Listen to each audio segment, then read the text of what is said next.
Welcome to another video. Today we're going to be carrying on from where we left off with the big orchestration.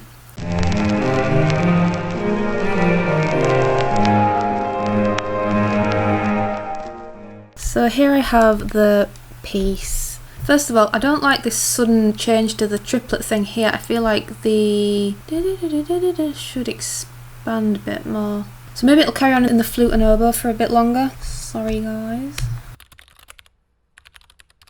And then I like that it leads on to this part here. Only problem is we've got the piano and I really love the piano bit, but I don't think I'm going to have a piano in the final piece. So how do we replicate this lovely muddy piano-y thing in other instruments? We can re-orchestrate it for maybe the low instruments. For example, the double bass. And we work with articulation. This could be done maybe in one bow, this first 4-note figure. So you could slur that like as a one thing, as a down bow maybe. Get rid of all the staccato and such.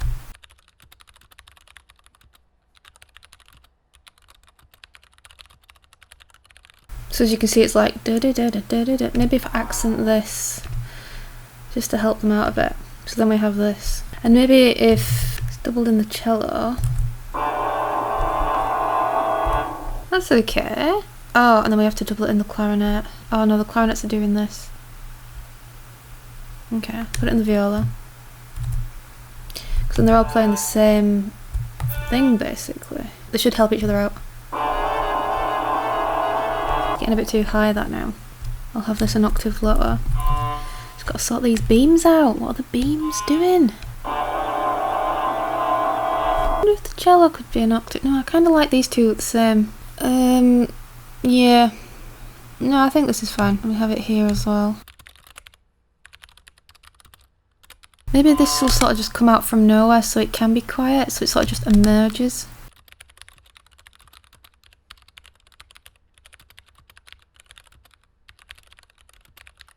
So there's that. And this up here, which I think I can double in... Could it be doubled in the trumpets? I mean, muted. So I'll have it like PPP. So when I colour it in later, I'll do that in another video. We'll look at like mutes and other techniques to bring out different colours and things. And I think I'll also double it in the strings. So the two violin parts here. But these can be maybe MP2F.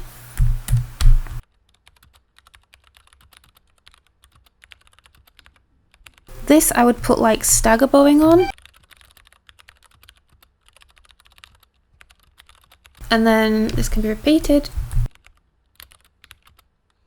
Now let's tackle this chord. Orchestrating this then.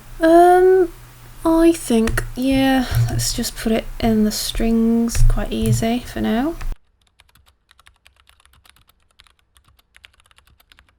How does a double bass work? I thought it was just like a violin. E, A, D, G. Oh, right. It's like a violin, but backwards. I may need to rethink some things now. Let me have a look at the earlier ones. G sharp on the E string, and then an open D. F, G. So second finger on E, but the next string isn't an open D. It's an A. So it's E A. So the next string's an A. A, E, F, G. So it's 2 and 3. Oh, so it is doable. 2 and 3. It just isn't an open string in this instance, but it is in the violins. Unless this were an octave higher, so it'd be like that. And that would be an open string D, and then on the G, it would be an open string. It would be an open string. So these two would be both open strings, so that'd be ridiculously easy suddenly. And then you just put first finger in for G sharp. It does alter the harmony a bit, but not the overall effect, I don't think. I think I want the open strings more. I want the resonance of those open strings. So that's me fixing that. And then we've got this problem here, so that's an A. So it's just one finger on and then an open string, so that works. Then we have the rest of these pitches. We've got G sharp and a D, G sharp and an E and a D.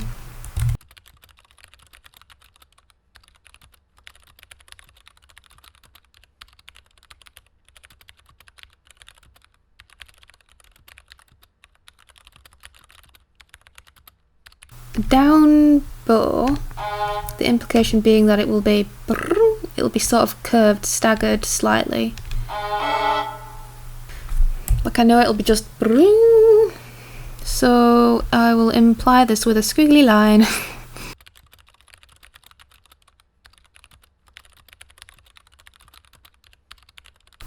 I kind of want this pause to be big now. Ah well, c'est la vie. I really like this bar here. I don't know what is going on in that bar. Oh, it could happen quite low down, I guess. As well, I think it's too high. Maybe if it were just in these two.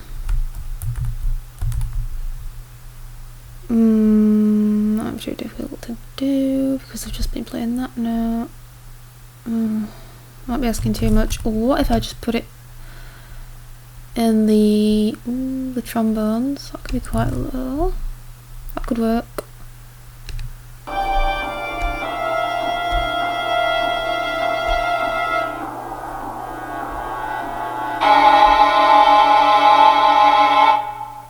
See, maybe. Okay, so this isn't needed in the double bass the second time round. I think we'll give them some pizzicatos to do.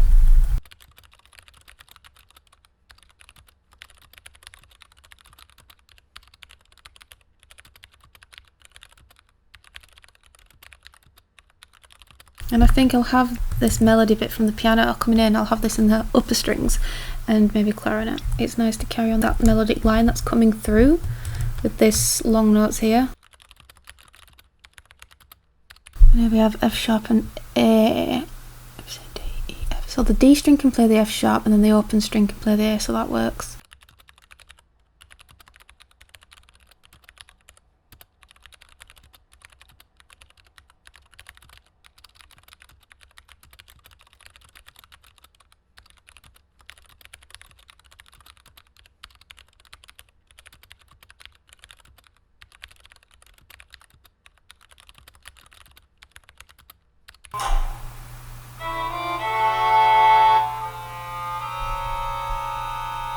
I like that it carries on in the clarinets. This could be doubled maybe in the horns or something.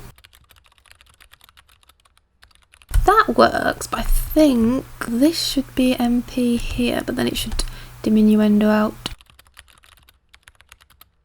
And so it should start at P.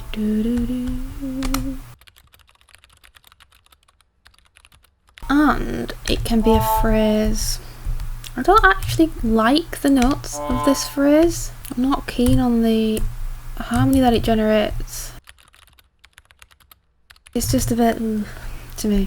I will go over what I've done today because I will continue with this next section in the next video. I think we've got some new material here that we can really expand and explore, which will be interesting. For now, I will just summarise what I've done today. So basically, I have crucially realised my mistake when imagining the double bass. I pictured the strings backwards like a violin. They're the opposite way around. So what I did was I corrected these double stops.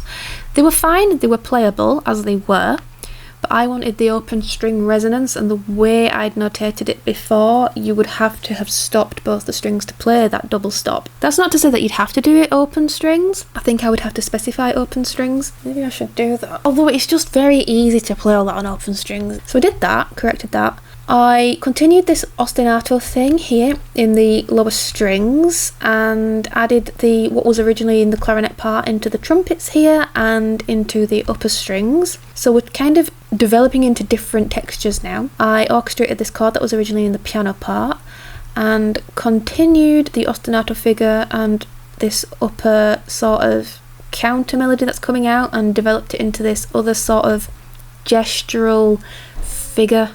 It's not quite a melody yet. And I orchestrated that in the strings here and in the horns here. And then that takes us to this new section, and I will go into that in more detail in the next video. But I think a new texture is welcome, and I think maybe I will return to the original texture after this section, maybe.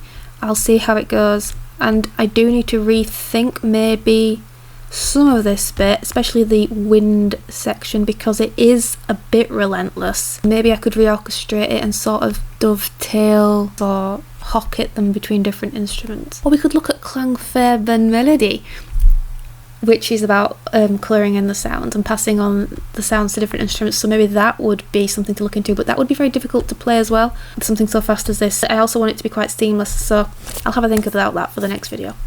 Anyway, and that's that for this video, so thanks very much for watching, and I'll see you in the next video. Bye for now.